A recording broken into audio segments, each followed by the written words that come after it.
La retraite est un droit pour tous les travailleurs et pour la rendre accessible, le syndicat national des agents de la CNSS a engagé une guerre contre les agents de la Caisse nationale de sécurité sociale qui pratiquent les fraudes internes et externes. Cette mafia empêche parfois les travailleurs à obtenir leur pension retraite dans les brefs délais. Jocelyn Luingoma dénonce cette pratique honteuse. Comment peut-on justifier que quelqu'un qui a donné l'ensemble de ses pièces, puisqu'il a un accusé de réception qui justifie qu'il a donné toutes les pièces à l'entrée, comment on peut justifier qu'il est 2 ans, 3 ans après, sa pension n'est pas liquidée? Il faut poser la question.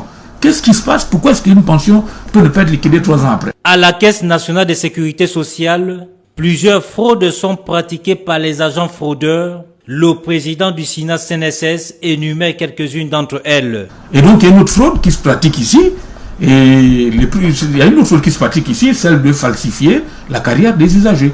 La falsification de la carrière des usagers, c'est quoi? Ça dit que vous avez un usager qui a travaillé pendant toute sa carrière, il est agent d'exécution, donc il a contribué aux cotisations sociales en tant qu'agent d'exécution, et au moment de liquider sa pension, on va falsifier sa carrière pour lui attribuer une carrière d'une catégorie qui n'est pas la sienne. Ça dit qu'on va le mettre dans une catégorie finalement d'agent de maîtrise. Pour enrôler un dossier de la pension retraite à la CNSS, il n'est mentionné nulle part que l'usager devrait débourser de l'argent pour un quelconque document. Mais certains agents de cette administration sociale monnaient certains services. Il n'y a pas de prestation, nous faisons le service public.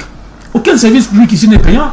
Mais il y en a qui se retrouvent en train de payer, par exemple, les déclarations des trimestriels de salaire, ils se retrouvent à payer un certain nombre de choses, vous voyez, qui sont parfois gratuites. Donc c'est à nous de communiquer sur la gratuité des services que nous pratiquons pour que les pauvres usagers ne viennent plus ici se faire arnaquer en payant des choses qu'ils devraient normalement obtenir gratuitement. Le syndicat national des agents de la CNSS dit non à la fraude tout en rappelant que les auteurs d'actes frauduleux s'exposent à des sanctions disciplinaires et pénales.